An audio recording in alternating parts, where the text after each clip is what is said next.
बिस्मिल्लाहिर्रहमानिर्रहीम। स्टूडेंट्स अस्सलाम वालेकुम। डिस्ट्रीब्यूटेड डेटाबेस सिस्टम के लेक्चर 5 में आपको वेलकम करता हूं। लास्ट 4 लेक्चर्स में हमने रिव्यू लिया रिलेशनल डेटाबेस सिस्टम का, जिसमें हमने ये देखा कि एंटिटी या रिलेशन क्या होता है, उसके एट्रीब्यूट्स क्या होते हैं और किसी भी रिलेशन के टपल्स से क्या मुराद है, यानी वो रोज और रिकॉर्ड्स, और उसके साथ उसके फील्ड्स या कॉलम्स को डिस्कस किया। और उसके बाद हमने कंसिस्टेंसी देखी और integrity, correctness of data, redundancy और डुप्लीकेशन को देखा। और एंड पे हमने 4th लेक्चर में normalization up to 3rd normal form जो है डिटेल से देखा। इस लेक्चर में इंशाल्लाह डिस्ट्रीब्यूटेड डेटाबेस सिस्टम पे प्रॉपर डिस्कस करेंगे। डिस्ट्रीब्यूटेड डेटाबेस सिस्टम क्या है, किस तरह से वर्क करता है, कौन से उसके मुख्तलिफ सेगमेंट्स हैं, कंपोनेंट्स हैं, उनका रोल क्या है, इस सारी डिटेल को समझने से पहले हमें ट्रेडिशनल फाइल प्रोसेसिंग सिस्टम के बारे में थोड़ा सा जानना है कि जो रिवायती पुराना हमारा सिस्टम था डेटा प्रोसेसिंग का, वो किस तरह से होता था और उसमें क्या फॉल्ट्स थे, ताकि उसके तनाजुर में हम ये समझ सकें कि आज हम कहाँ पे खड़े हैं।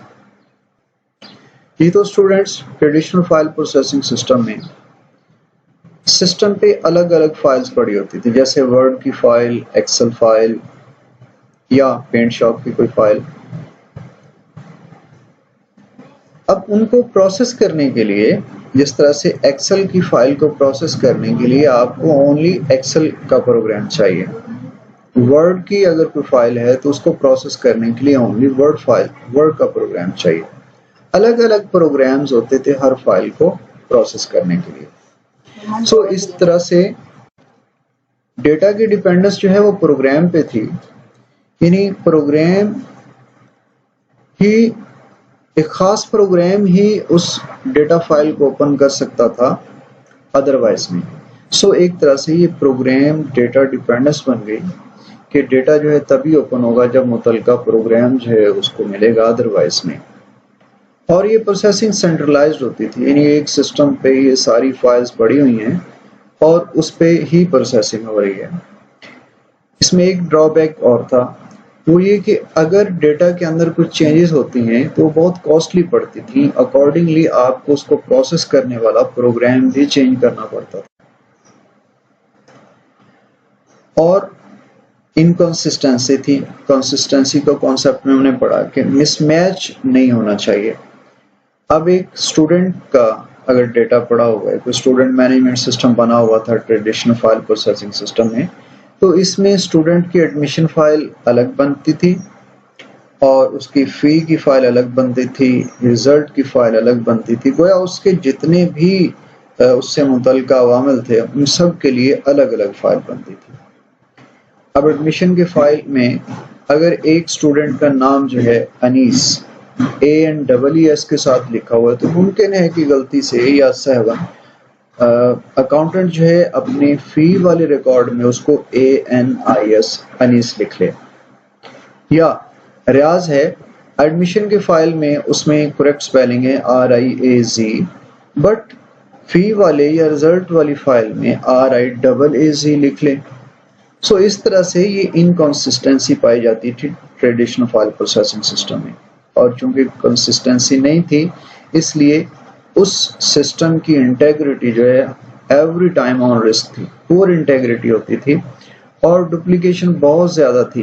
मतलब वही डेटा जो है वो एडमिशन फाइल में उसका पड़ा हुआ है, स्टूडेंट कौन सा है, नाम क्या है, एड्रेस क्या है, फोन क्या है, वही सारी इंफॉर्मेशन जो अलग से जो फी वाली फाइल है, रिजल्ट वाली फाइल है या कोई उससे मुतल्लिका कोई और डिपार्टमेंट है, वहां भी वही इंफॉर्मेशन जो है वो डुप्लीकेट होती थी। तो इस तरह से रिडंडेंसी जो है वो बहुत ज्यादा हुआ करती थी। नॉर्मलाइजेशन के लेक्चर में हम देख चुके हैं कि अगर डेटा इनकंसिस्टेंट हो या रिडंडेंट हो तो उसके क्या बैड इफेक्ट्स हैं। इन बैड इफेक्ट से बचने के लिए देन जो डेटाबेस अप्रोच है ये यूज की गई। डेटाबेस अप्रोच में एक DBMS के जरिए, डेटाबेस मैनेजमेंट सिस्टम के जरिए डेटा को डिफाइन किया जाता है और डेटा को मैनिपुलेट करने के लिए एक बार स्क्रिप्टिंग कर दी जाती है, कोड लिख दिया जाता है और डेटाबेस के अंदर जितना भी उस स्टूडेंट का या उस जो भी उस सिस्टम के अंदर एंटिटीज हैं उनका डेटा जो है स्ट्रक्चर्स की सूरत में स्टोर कर दिया जाता है। अब किसी भी प्रोग्राम को कुछ डेटा चाहिए, वो थ्रू डीबीएमएस रिक्वेस्ट करेगा और डीबीएमएस जो है उसको डेटाबेस से लेके वापस उसको रिटर्न करेगा। यूं प्रोग्राम जो मर्जी हो, जिस तरह का मर्जी हो, कोई ईमेल एप्लीकेशन हो सकती है या समहाउ कोई भी, उसकी डेटा के ऊपर डिपेंडेंस खत्म हो गई। डेटा और जाने डीबीएमएस प्रोग्राम्स की जो डिपेंडेंस है वो खत्म हो गई। सो इस तरह से डेटाबेस अप्रोच के अंदर प्रोग्राम डेटा की जो डिपेंडेंस थी, यानी डेटा को ओपन करने के लिए, डेटा को यूज करने के लिए मखसूस प्रोग्राम चाहिए, वो खत्म हो गया। अब सिर्फ एक डीबीएमएस चाहिए। वो डीबीएमएस अगर है तो फिर किसी मखसूस प्रोग्राम की जरूरत नहीं है। उसके बाद इसके अंदर जो प्रोसेसिंग थी वो सेंट्रलाइज्ड ही रही। जो सिंपल डेटाबेसेस अप्रोचेस थी, यानी एक डेटाबेस है और उसको प्रोसेस भी एक ही जगह पे डीबीएमएस के जरिए किया जा रहा है। उसके बाद अगर डेटा के अंदर कुछ चेंजेस आती हैं, अगर उसकी डिस्क्रिप्शन में चेंजेस आती हैं, डेटा मैनिपुलेशन के अंदर कुछ तब्दीली करते हैं आप, देन आपको ये मुतलका प्रोग्राम्स जो हैं इनके साथ चूंकि कंसर्न नहीं है, इंडिपेंडेंट है, सो इनके अंदर कुछ चेंजेस करने की जरूरत नहीं थी, अनलाइक ट्रेडिशनल प्रोसेसिंग सिस्टम। सो इस तरह से प्रोग्राम इम्यूनिटी थी, चेंजेस इम्यूनिटी मीन कि उनको कोई फर्क नहीं पड़ता था, इम्यून थे वो, और जो डेटा के अंदर चेंजेस हैं वो इनको इफेक्ट नहीं करते थे। Controlled access, unlike traditional processing system, इसमें कंट्रोल्ड एक्सेस थी। मतलब कि किसी भी प्रोग्राम ने अगर डेटा तक पहुंचना है, एक्सेस करना है रीड राइट ऑपरेशन के लिए, मैंने आपको बताया थ्रू डीबीएमएस ही वो एक्सेस कर पाएगा, अदरवाइज नहीं। डीबीएमएस एक एक्स्ट्रा लेयर देता है डेटाबेस के ऊपर। So every request is maintained या प्रोसेस थ्रू डीबीएमएस। उसके बाद डेटा का कंसिस्टेंट होना लाजमी, बिकॉज जब आप पहले से स्ट्रक्चर कर लेंगे तो आप जानते हैं, चूंकि सिंपल डेटाबेस सिस्टम जो आप ऑलरेडी पढ़ चुके हैं, डेटा जो है हमेशा कंसिस्टेंट रहता है। मिसमैचिंग जितनी भी है वो सारी रिमूव कर दी जाती है जब आप नॉर्मलाइज करते हैं। उसके बाद डेटा इंटीग्रेटेड रहता है, रिडंडेंसी जो है वो बहुत कम होती है। मैं ये नहीं कह रहा कि 0% हो जाती है, बट बहुत कम हो जाती है as compared to traditional processing system. अब डेटाबेस प्रोसेसिंग जो है फर्दर, इसके फायदे हमने देख लिए। फर्दर इसके दो अप्रोचेस हैं। एक सेंट्रलाइज, जो अभी मैंने बात की कि डेटा जो है वो सेंट्रली एक जगह पे हो।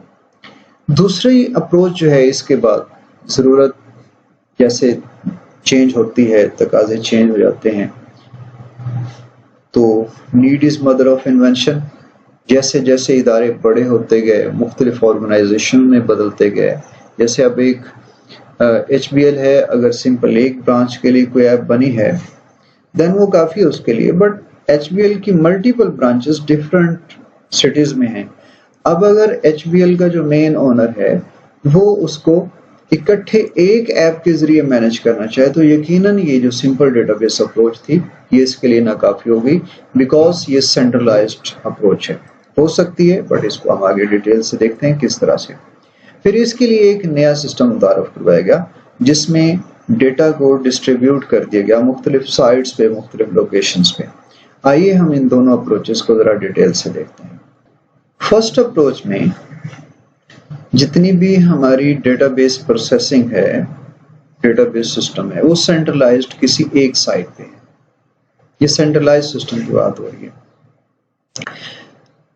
और इसी के साथ मल्टीपल डेटाबेस जितने भी उसके अंदर हैं, उनको वर्किंग के लिए चाहिए, एम्प्लॉयज का डेटा है, सैलरीज का अलग है, या इस तरह से वो सारा एक साइट जो है वो मैनेज कर रही है। मतलब वो उस डीबीएमएस के जरिए जितनी भी उस नेटवर्क पे दीगर साइट्स हैं जो कि बतौर क्लाइंट काम करती हैं, उनको सर्व करता है।